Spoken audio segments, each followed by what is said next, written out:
Okay, yeah.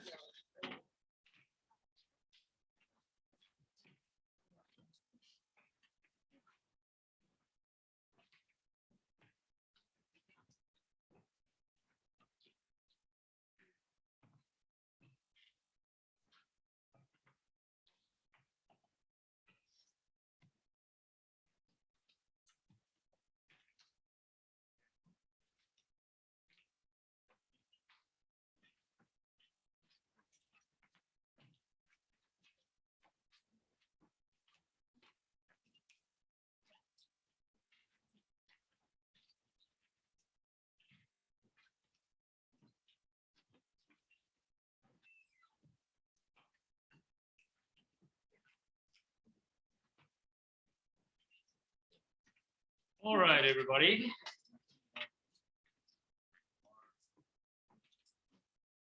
A bit away from fall break. March is on. Okay. Here's here this morning. Maybe one shock over exam one, or shock over the fact that we lost the UT. I'm not quite sure. What I'd like to do this morning is just give you, just make some general comments about our first exam. And then we will get going with the material. So we've got 3 lectures left before fall break. Remember, when you look at the schedule, next Wednesday, the 13th, no class that day in South Africa. We'll have class on Monday morning. So we've got 3 lectures before we take our first break. And my plan for the lectures is, once we get through some feedback on the exam, one is we'll talk about air quality. That's where we start this morning, chapter 4. And we'll see how far we get through there. I would like to talk about acid rain as well, but let's see how we do. If we don't get to that this morning, then we'll carry that over until Wednesday morning. And then over the next lecture and a half, so through until next Monday, we'll spend our time in the upper levels of the atmosphere, stratospheric ozone, and the quote-unquote hole in the ozone layer. So we'll take 3 lectures to get through 2 chapters here. That'll be, I think, a great stopping point before the fall break. And then when we come back from fall break, we're going to tackle chapter 6, climate change, and move forward from there. So first off, before I get started, thoughts on exam number 1, a little bit of feedback. This is the grade distribution. For some of you, that this may be your first exam or one of your first exams at TCU, and I know there's an adjustment period to that.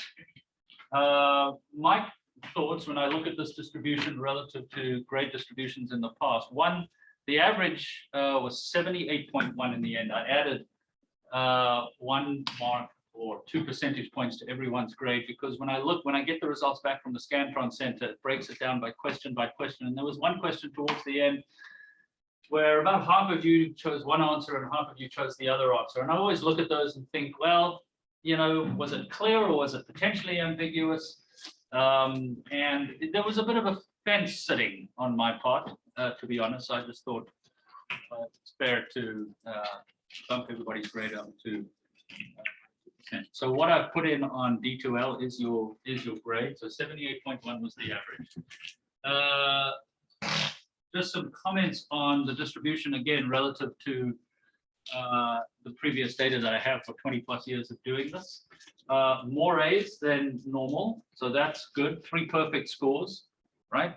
That's extremely gratifying to see that kind of result. And so a bunch of A's and a bunch of B's. And then there's some others there. I will say that historically, the D's and the F's on the right-hand side begin to migrate towards the left, typically, because people kind of go, okay, now I see how he's setting the exams, and they get a little bit more used to it. So that's good, right? The second reason for that is that, again, historically, my experience has been that for the people who have not done as well as you would hope, instead of just going, oh, well, whatever, I'll see if I can get a C and get out of here, and that's nothing wrong with that, right? But historically, what I found is that there's a whole chunk of those people that do come and see me, and I really encourage you to do that. Right? If you haven't quite performed to where you think you should be or where your expectations are, then I can help you with it. I can help you with, what I'd like to do is go through the exam with you individually if you're in that group, right? See if there's a particular topic, right? See if there's a particular style of question, but I'm also going to ask you to be really, really honest. And I do get that. I get students who come in and I go, well, I put in 15 minutes of work and watched ESPN all of Sunday. And that's fair enough. All good, right? But we can navigate that, right? The onus is on you for sure. But you know, so available to meet with you. And I find that happens, right? That happens a lot. Students go like, well, shoot, I didn't, you know, I studied hard and I got 70 and that's not what I expected. So then let's talk about that. And then we can meet more regularly as you build up towards exam number 2 and number 3. I guess the bottom line to all of this is don't panic quite yet, right? If you got 98 and you want to come in and discuss your exam, I'm going to march you out the door. But I'm happy to show you which question you got wrong, right? I say that tongue in cheek. There's a whole bunch of really good grades here. So thoughts, comments, questions? Stunned surprise. Was it what you expected? Okay, there was nothing on that exam that wasn't covered in class, or at least strongly intimated on the study guide. Thoughts? Feel free to be honest.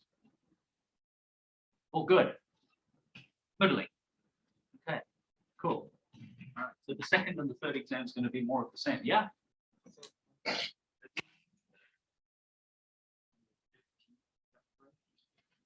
On that Friday, so we get out the 13th. Yeah, I get out the 30th, and I think there's a quiz due. Is it on the schedule, or did I push it back? Let me take a look at that. I think it's over. Is that quiz 4? Not this week, the next week. Yeah. It'll be the 15th. It says here due Friday on the 15th. Okay. Yeah, I think it's still on there, and let's keep. I know you're on full break, but my suggestion is once we finish the lecture on Wednesday. Well, there won't be a lecture on next Wednesday, right? Because I'm away. So 13th. Is my suggestion is to get that quiz done early. You should be good on that. Is that a question? Same thing. Yeah, it's just quiz 5, Jeff. Yeah. And when you're in Cancun, lying on the beach, you can still take it. No, it should be. It's really interesting. This is the first time I've taught 2 sections of the same course. I always do this course and then a upper level graduate course. So I'm like, and the other one is Friday for 2 hours. So I'm kind of trying to still navigate it. Yes, ma'am. I know you talked about this before, but I can't quite remember what your answer was. For our final exam, Not unless you want it to be. No. wanted to verify. Yeah, no, it's not. No, that's just my, I like to cover material, question it, and move on. So my final is not cumulative. Right? And then the final comment is, again, if you haven't done as well as you had hoped, yeah, this is obviously part of your grade, but remember, I just see so many students who don't do well in that first exam, and then they really ramp it up, and they ramp it up in the lab, and you push yourself into a different grade distribution, and then I look at that whole grade distribution at the end of the year. So, please do not go, well, I got a C on this exam, I'm therefore committed to a C in this class, therefore I'm going to take a pass fail or whatever the case may be. Right? There's plenty of scope to move on. Any other questions? All good. Feel free to email me. Okay, cool. So let's move on. I think I'm probably going to have to just one thing here. Okay. So chapter 4 deals with air quality. So we move now for the next chunk into the atmosphere. We've alluded to this when we talked about coal, right? I made several comments about natural gas versus coal in terms of atmospheric emissions, but now we firmly go into the atmosphere. We're going to look at air quality, and we're going to look at ozone. The potentially confusing part is that there are 2 different types of ozone. This morning, we're going to be talking about low-level ozone. When we come back in chapter 5, we're going to be talking about upper-level ozone in the stratosphere. And then the third part of the atmosphere one, again, deals with climate change. So here's the roadmap. Here's where we're headed. I'm going to cover broadly what we call criteria pollutants. So these are the key pollutants that the United States EPA uses to determine air quality, right? So we're going to talk about criteria pollutants and what they are. We're going to look at ozone. So that's going to be the second major one. It is a criteria pollutant. And the kind of spoiler alert, everybody, is that it is the pollutant in the United States we struggle with most, right? Low-level ozone is the one pollutant that really is sort of handcuffing us in terms of moving US air quality forward. I do want to introduce you to the AQI, right? The Air Quality Index. And I think if I get time, I'm going to move away from the PowerPoint and show you a website that gives you real-time air quality around the world. It's kind of a cool website. That's my goal for the air quality chapter. And if we have time, I'll get to talk about mercury, if we have time. Even if I just take 5 minutes on Wednesday just to talk about mercury. But 1, 2, and 3 is the main roadmap that we're going to look at. All right. So let's start here. Okay.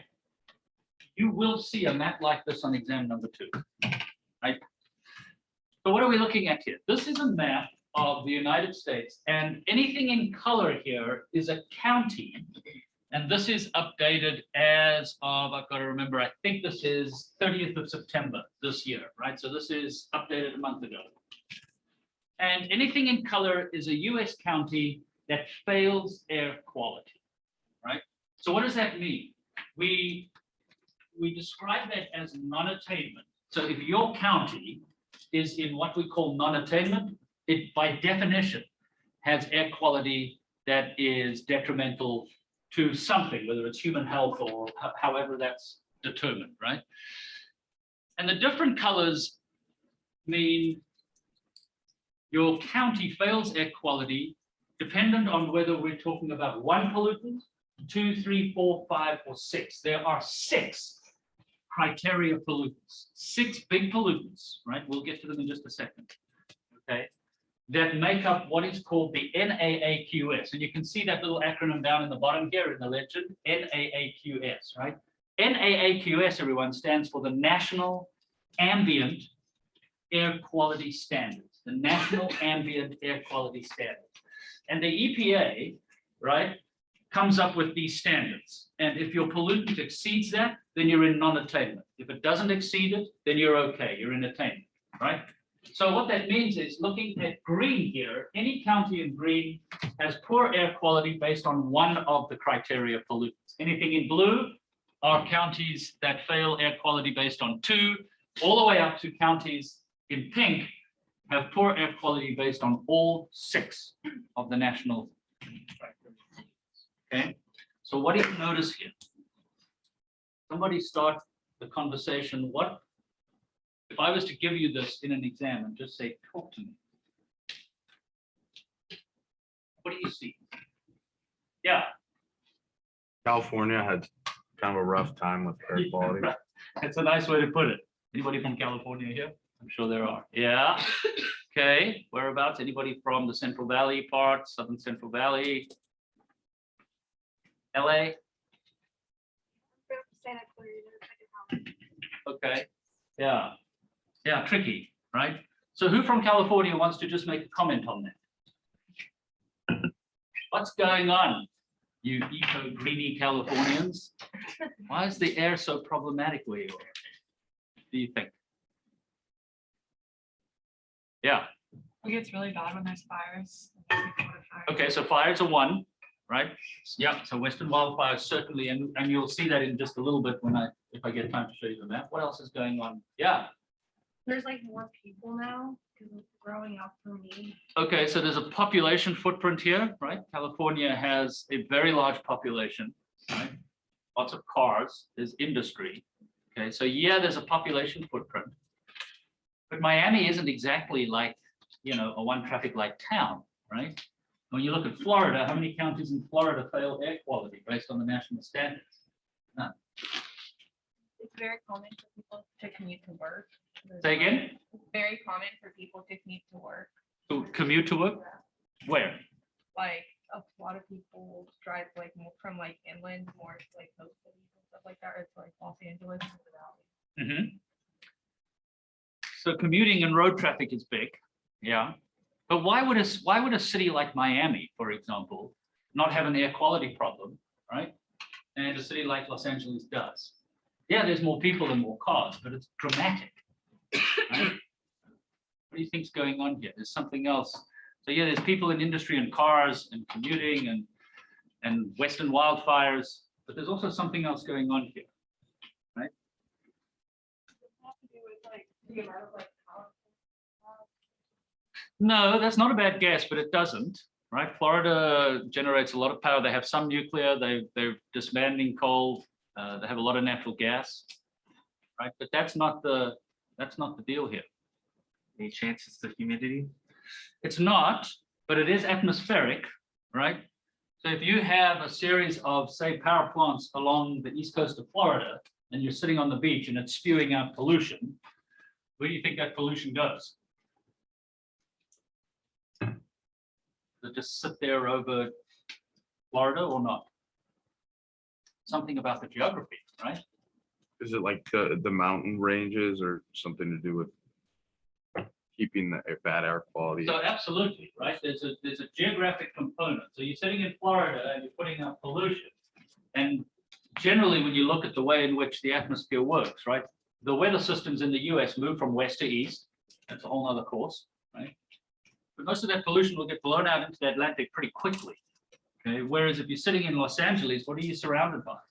Okay. Well, one, Los Angeles is in a basin, and the Central Valley is a valley surrounded by mountains, right? So there's something about the geography and the mountains that quote unquote trap and keep pollutants in there. So we're gonna look at that. My point is that there's a very complex interplay here of people in industry and cars, but also the geography of a particular region. If you just look at Texas here, right? We've got two areas that are particularly problematic. Yeah, we are in one of them. The 9 counties here in the DFW Metroplex fail air quality standards, right? And I know it shows it in blue, but most of that is driven by one in particular, which is ozone, which is why we're going to spend a little bit of time talking about that, right? Then you look at Houston as well, right? There are 12 counties there about the greater Houston, Brazoria area. They're also problematic. So there's 2 big areas that are problematic, and the odd green one, right? These green ones line up beautifully with coal-fired power plants in East Texas. Coincidental? Absolutely not. Okay. So there's a very interesting picture here of air quality when you look at it in the US. Now, off the bat, everybody, there's a fundamental distinction here between what we call primary and secondary pollutants. I really need you to just appreciate this and understand the difference between the two. Primary pollutants are those pollutants that are emitted directly from a source, right? So if this monster drink here is a power plant and it's emitting pollutants, right? Directly from that source, that would be a primary pollutant. It doesn't have to be a stationary power plant, it can be a car as well. The point is that the pollutant is emitted directly from the source. So for example, on this little infographic here, you'll see CO, which is carbon monoxide, right? That's emitted from tailpipes of vehicles. SO2, sulfur dioxide, that's a pollutant sitting in coal, right? That's burned and released when you break the carbon bonds in a coal-fired power plant. PM is really important. That stands for particulate matter, right? Little tiny suspended particles of smoke and dust and incomplete combustion particles. And NO2, nitrogen dioxide, also emitted from vehicles and from cement factories, waste incinerators, and power plants. All of these are primary pollutants. You emit that directly into the atmosphere, okay? A secondary pollutant is one where the primary pollutants are then converted in the atmosphere through chemical transformations with water and sunlight and perhaps carbon into secondary pollutants, right? So for example, if you emit nitrogen dioxide, NO2, that nitrogen dioxide gets into the atmosphere as a primary pollutant. If the UV rays are strong enough, that sunlight will break apart the NO2 molecule, freeing up an individual oxygen, right? So it'll split this apart into NO and O. And that individual O, the individual oxygen atom, if that combines with an O2, that forms O3, which is low-level ozone, a secondary pollutant. Does that make sense, right? So the other ones that I've just got written up here, so O3, you can see H2SO4. H2SO4 is sulfuric acid.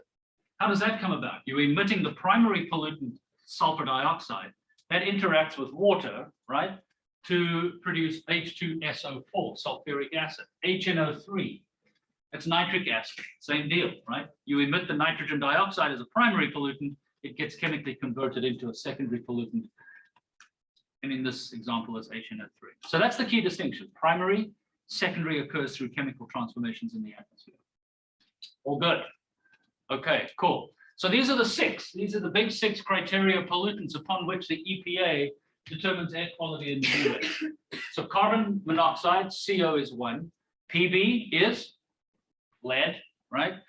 And lead, it's interesting, lead levels are now relatively so low across the United States that some argue that we shouldn't even be monitoring lead. We still do because there are production facilities that use it. But when we went to unleaded gasoline, that's when lead in the atmosphere dropped dramatically in the US. So lead is much less of a concern at the moment, but it's still considered one of the six. NO2 is nitrogen dioxide. O3 is ozone, particulate matter is PM, and SO2 is sulfur dioxide. Those are the six criteria pollutants. Those are the six that make up that map of all the colored counties, right? One of those there is a secondary pollutant, and that's ozone. The other five are all primary. Okay, questions, right? Which one is the ozone? O3, right? O3 is ozone. You're gonna get to love ozone over the next couple of lectures, I hope. So ozone is just like an isolated oxygen. Yeah, so ozone occurs, so for today, ozone is a human-made pollutant, right? You got to emit the nitrogen dioxide as an example. That splits apart, freeing up the oxygen atom. It joins with an O2 that you and I breathe to form an O3. Does that make sense? Yeah. The PM stands for particulate matter, okay? There's fine suspended particles in the atmosphere. Okay, now I want you to learn nothing off this table, right? Please don't go and learn these standards, except one, which I want to highlight in just a second. So why have I put this up here? I put this up here just to give you a feel for how air quality is determined. And the point, the take-home point on this diagram is that these are the primary standards, right? So the EPA comes out with a series of primary standards. Primary standards are ones that impact human health. There are secondary standards that impact ecosystems and other things, but let's not worry about those. These are just primary standards. And there are different levels here, right? And on the right-hand side, this is the take-home message. Sometimes those standards are determined instantaneously, right? Sometimes they're an average for 20 or 4-hour periods. Sometimes they're a quarterly average. Sometimes they're an annual average. It just depends on what we're looking at, right? So we've got carbon monoxide, lead, nitrogen dioxide, and so on, and they all have various standards. Two things I just want to point out here, everybody. PM here, right? So the PM that you see here has a little number there, PM 2.5. Okay, that's actually really important. What does that mean? So there are two types of PM. Okay, there's PM 2.5 and there's PM 10. The number stands for the size of the particle, right? The diameter of the suspended particle. And that unit is in microns, micrometers. So what the heck does that mean? Well, there are 1,000 microns, okay, in a millimeter.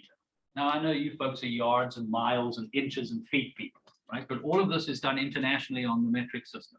So a millimeter is, you know, about the size of, well, actually a lead in an H2 pencil is probably a little bigger than a millimeter. So it's a tiny little bit, right? There are 10 millimeters in a centimeter. There are 25 millimeters in an inch. Okay, so 1 millimeter is 1,000 microns. PM 2.5 is 2.5 microns, right? Okay, that's 2/1000ths of a millimeter. You can't see it. It's suspended in the atmosphere and you can only see it through a microscope, right? So there's 2.5, PM 2.5, and there's PM 10. 10 microns is a bigger one, okay? But you still can't see it with the naked eye, right? You'd have to look at that under a microscope. Does that make sense? We're just talking about the size of the particle. Why on earth is that important? PM 2.5 is actually much more dangerous because it's so small that if it gets into your airways, it can migrate all the way into your lungs and into the alveoli, into your breathing system. And that dramatically compromises human health, right? So PM 2.5, the finer the particle, the more dangerous it is. So that's the one point I wanted to make. And the second point I wanted to make is just look at ozone, because we're going to talk about ozone in a bit more detail. O3, right? O3, and I'll put this up here. This is the new standard. Okay, when this book went to press, the ozone standard was let me just go back a second, 0.075. Okay, now it is, oh, I missed a zero there. My bad. It's 0.07, right? It's 0.07 parts per million. It used to be 0.075, right? It's now 0.07. That's the one number I do want you to remember here, 0.07 parts per million. It seems like such a tiny, small number, okay, but it's not. And it was enormously controversial when the EPA dropped it from 0.075 to 0.07, because that meant that, for example, the trucking industry, that took this to the United States Supreme Court. They said, if we have to strengthen that standard to 0.07, that's going to impact the trucking industry because they're going to have to spend lots of money on, you know, more technology to try and reduce their ozone emissions. All right. So that's how the EPA determines it, right? They look at these standards. Now, instead of taking you through a long, laborious walk through each one of these pollutants, what I've done is try to summarize this. What's the 35,000 foot view of air quality in the US? So here's what I've done here. I've taken the national standard, right, from that previous table and plotted it on this diagram as the zero line. So this horizontal dashed zero line is the national standard. Anything above that line is above the national standard, as you can see, as a percentage. Anything below that line is below the national standard as a percentage. And what have we got here? We've got SO2 in red, we've got ozone in purple, we've got PM 2.5 in light blue. The only reason it starts in 2000 is that's when the EPA started monitoring PM 2.5, right? We've got CO, which is carbon monoxide. We've got PM10, which is the mustard yellow. We've got nitrogen dioxide. I didn't put lead on here because lead is so low it wouldn't plot on the diagram, right? So take a step back from this diagram and look at the trends. Each one of these little triangles represents the annual average of thousands, tens of thousands, actually millions of measurements taken around the United States, right? From all these stations every 15 minutes, every day. So that little triangle is the annual summary, the annual average. So what's the take home here? What can you say about air quality in the United States? Shout it out. Well, looking at the graph, I kind of feel like we adjusted to that standard that we set for ozone. Oh, that's an interesting comment. Keep going. So like I felt whenever I look at it, I feel like, oh, the world saw okay to the standard, so let's try to hit that. And I feel like it's kind of that if we can make it lower. Okay, that's a really interesting. I've never had anyone take that point, but that's an interesting. So the standards are artificially here. Hi, maybe we should drop that dash line down and make air quality stricter. Is that what you're saying? Ooh, that would be controversial. Okay, you would be in front of the Supreme Court like that. I can guarantee it. But that's a really interesting comment, right? What else? I'm not disagreeing with you, by the way. What else do you notice? What can you say about air quality in the US as an overall trend over the last 30 years? Going down, which means air quality is getting better. Yeah, absolutely, right? Environmentalists like to be these doom and gloom people, right? Everything's going pear-shaped.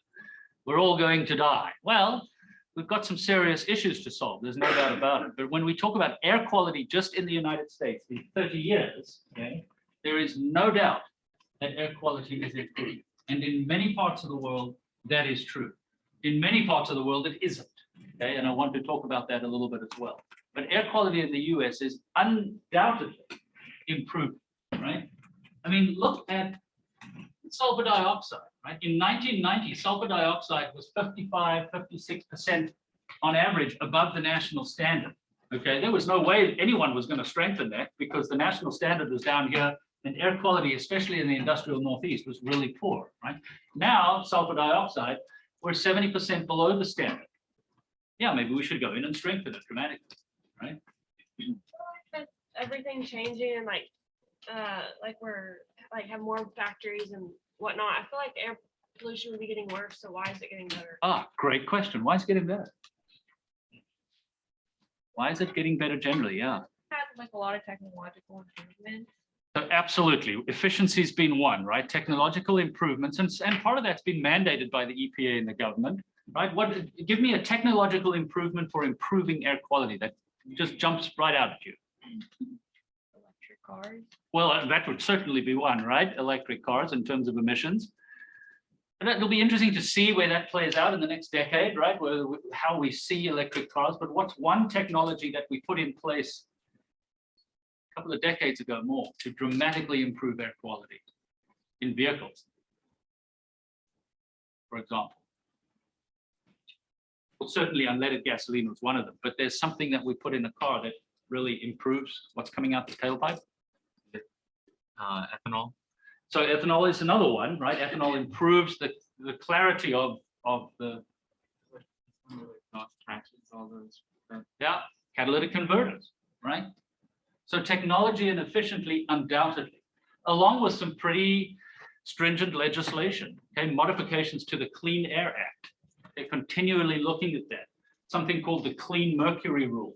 That's why I wanted to talk about mercury, but it certainly won't be today, right? So we've seen a dramatic improvement in air quality because of efficiency and technological developments and legislation that has helped that and people's behavior, right? Undoubtedly, no doubt about it.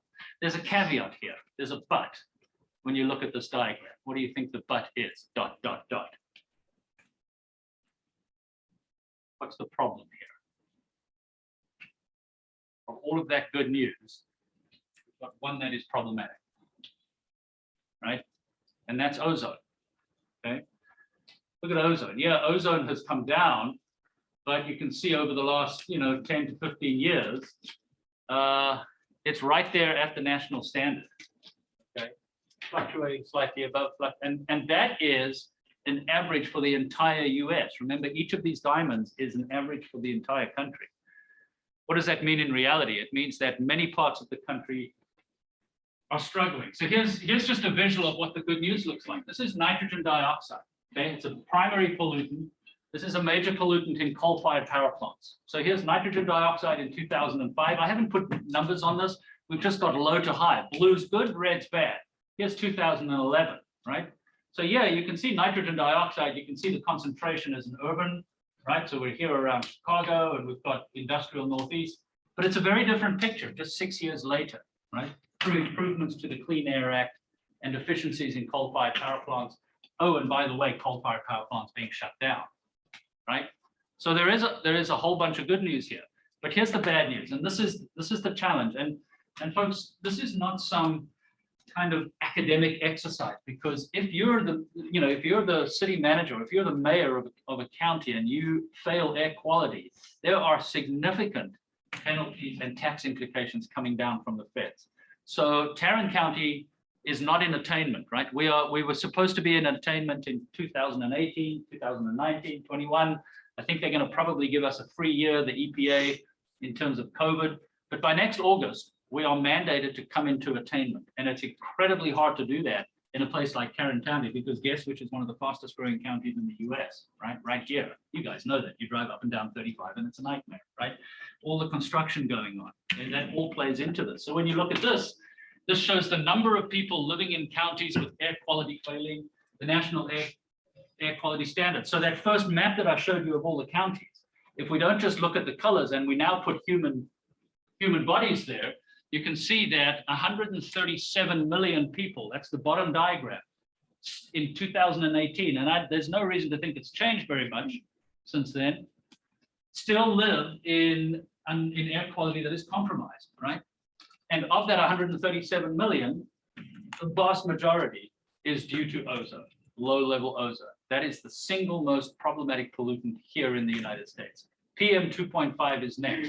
You can see the others. Lead is almost non-existent. Nitrogen dioxide, carbon monoxide, sulfur dioxide are all, relatively speaking, very, very good, right? Look at SO2. Only 3 million people now live in counties with SO2 issues, right?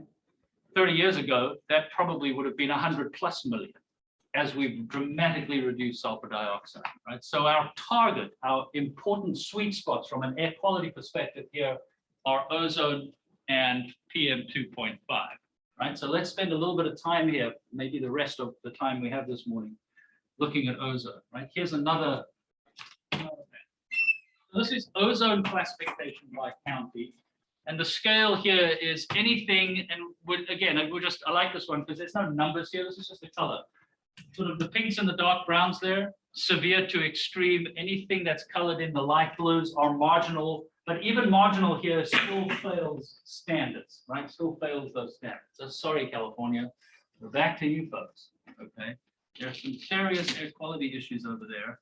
And it's going to be a continual struggle as you've got so many people with such heavy industry and agriculture that the geography just does not help you there, right? And I'll explain why in just a second. There you can see the DFW Metroplex, and there's the Houston areas, right? So how does ozone fall, right? What is this ozone? So this diagram here is my attempt just to give you a quick look at the different types of ozone. So there's two types of ozone, right? And the confusing part is they are chemically identical, absolutely chemically identical. O3 is comprised of 3 oxygen atoms, right? But they perform very different functions depending on where they are, and they are formed very differently depending on where they are. So in chapter 5, we're going to go up here. We're going to go into the stratosphere, right? So I've got miles on the left, kilometers on the right. The stratosphere is the second layer up. There's no weather up there, right? Planes don't fly there. And that's where ozone occurs, but it occurs as a protective layer, right?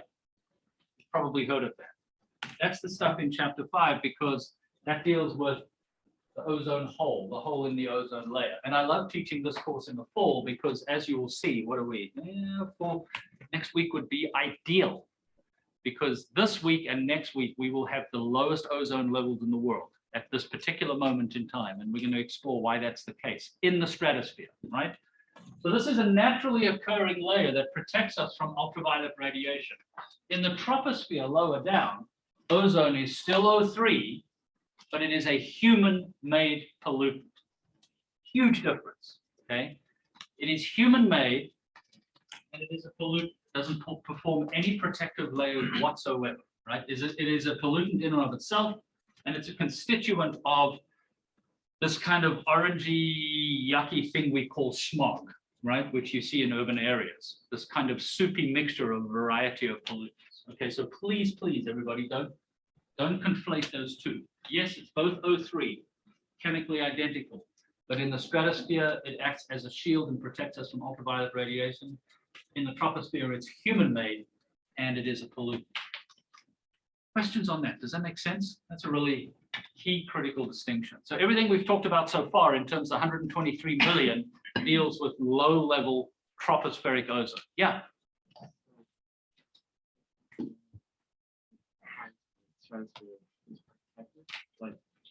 Yeah.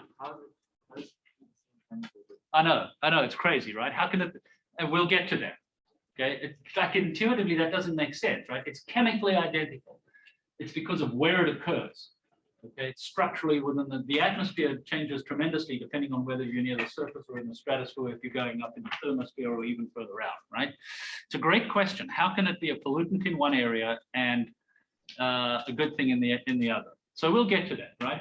So that's, you know, I use this phrase and it may seem like a bit of a cheesy one, but one way to remember it is good up high and bad nearby. Okay. So let's park the good up high for a moment. We're going to talk about the bad nearby here. So how does it fall, right? How does low-level tropospheric ozone fall? So bottom left here, and on the right here, I've just got the sources of these two particular things. So these are the two primary, what we call precursors of ozone development, right? Because remember, ozone is a secondary pollutant, right? It is a pollutant that is chemically formed in the atmosphere. So where does it come from? So the two primary culprits here are NO2, nitrogen dioxide. Okay, you can see the primary sources of nitrogen dioxide, motor vehicles, power plants, and so on. The primary pollutant. And the other one here is VOC, right? So VOC stands for volatile organic compounds. That's a variety of just nasty things, right? That come out of a variety of sources, like industrial processes, motor vehicles, solvents, and so on, right? We lump these all under volatile organic compounds. So nitrogen dioxide and volatile organic compounds. Let's just use nitrogen dioxide as our example, but the same occurs with VOC. So we emit NO2. So bottom left here is we're emitting NO2 into the atmosphere as a primary pollutant, right? That then interacts with sunlight, as it did in that first infographic. The sunlight splits that apart into NO and O, an individual oxygen atom. And that individual oxygen atom then combines with an O2 to form the O3. Does that make sense? That's how ozone forms. With volatile organics, everybody, it's the same thing. The sunlight will break down the volatile organics. It frees up that oxygen atom. It attaches to an O3 and it's an O2 and it forms O3, right? I cannot stress this enough. This is a low-level human-made pollutant. Why is it human-made? Because you've got to release the human primary pollutants first, and then the chemical transformation takes place in the atmosphere. Well, you're going to see that on exam number 2 for sure. Yeah. So how do VOCs? So VOCs contribute because when those volatile organic compounds get into the atmosphere, they too interact with sunlight. And the O, right, the oxygen, the O part of those organic compounds, a variety of different compounds, that oxygen is released. It's disassociated, it's kind of yanked out. And then that O joins up with O2 to form O3. That's a very unchemical explanation. That's how it works. Does that make sense? Okay. All right. So take a look at this. Who's from Houston? Right. My wife's from Houston. Boy, is it going to be Astros ad nauseum for the next week, we hope, in our household. So here's Houston. Okay. What are you looking at? So you're looking at air quality, and I'll talk about the AQI in a second. But for now, just think of green is good, yellows, and orange is not so good. And as we get into the reds, it's problematic, right? So this is air quality based on ozone, low-level tropospheric ozone. And this is averaged over an 8-hour period, right? Remember, these counties here, including Harris and Bush and Liberty and all, these are part of the 12 counties that fail air quality in the US based on ozone. So this is June the 6th. Well, why does Houston have such a problem when it comes to ozone, do you think? Why are these 12 counties problematic? June, so that's quite important. The oranges and the reds are very problematic.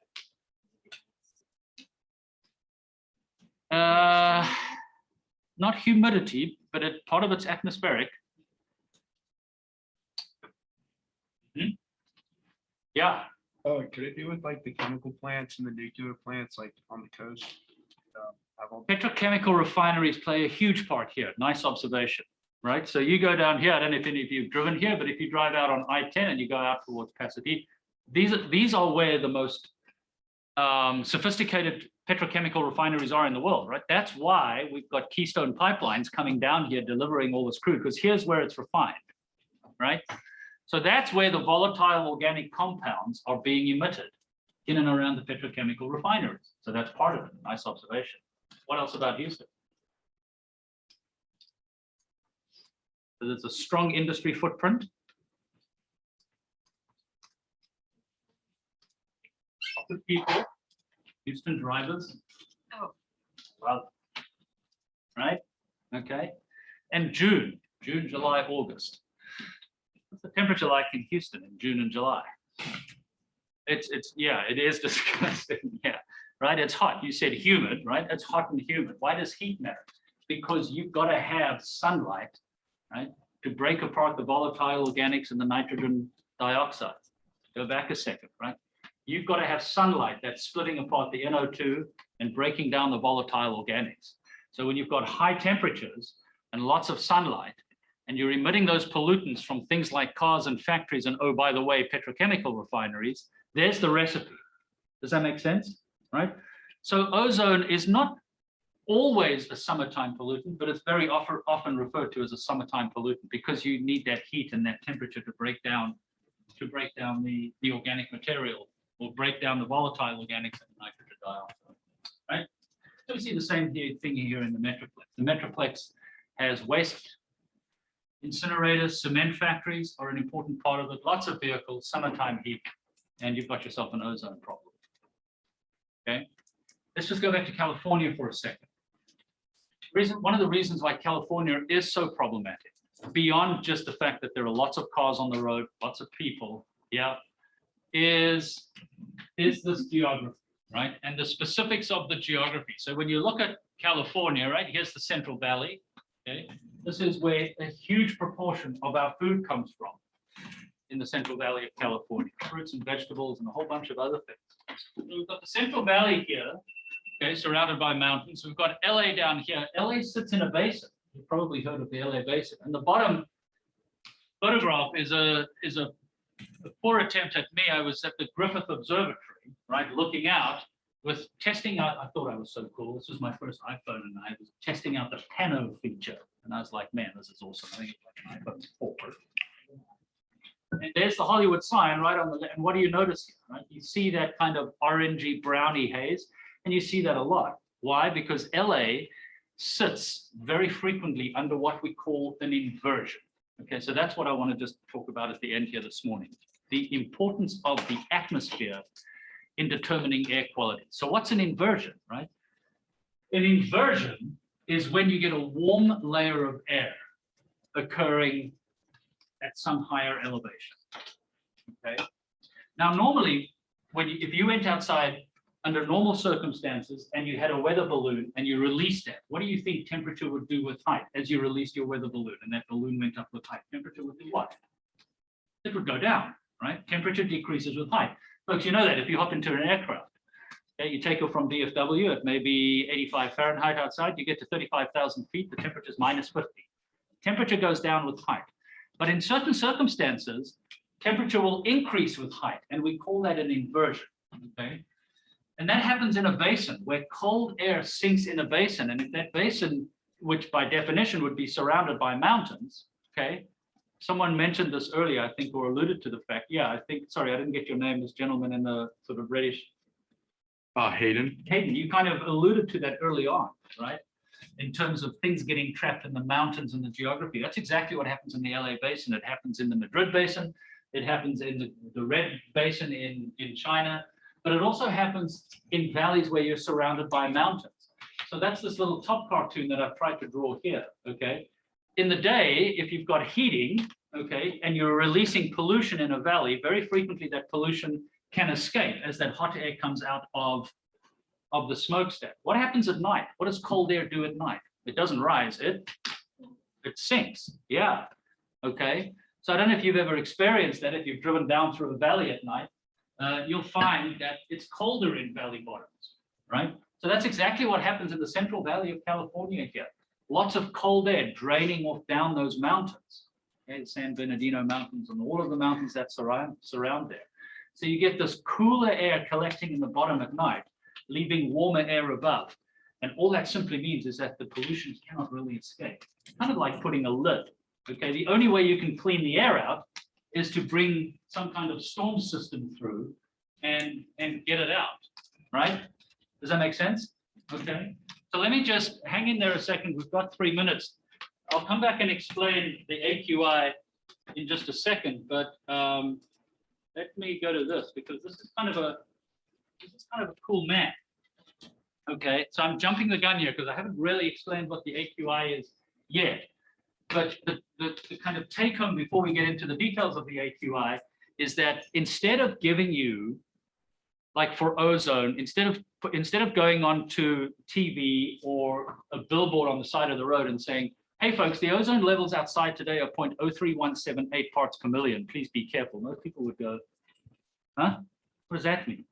So the AQI is just a way of turning that number into a color, right? Green means good. Yellow means moderate. Orange means problematic, especially for sensitive groups. You guys know that, right? If you drive down the highway on a summer afternoon and you see it's a level orange ozone alert day, that's exactly what this means. It means ozone levels are high enough that it's problematic. And this map this is a very cool website. This is IQ Air, right? IQ Air shows you what the air quality is at any given moment in time around the world from reporting stations, okay? So let's just take a zoom in here. You can see the air quality is generally good over the US, except there's a couple of, zoom in a second. Is this going to zoom in? Oh, it's going to be sleepy just when I needed to zoom in. There we go. Okay, so here's the US at the moment. Boy, it really is sleepy. Come on. There we go. So you can see the US. So Houston at the moment is a little problematic, right? But let's go over here. So here's what's going on currently in the western part. Most of the air quality in the US at the moment is pretty good. Here we are.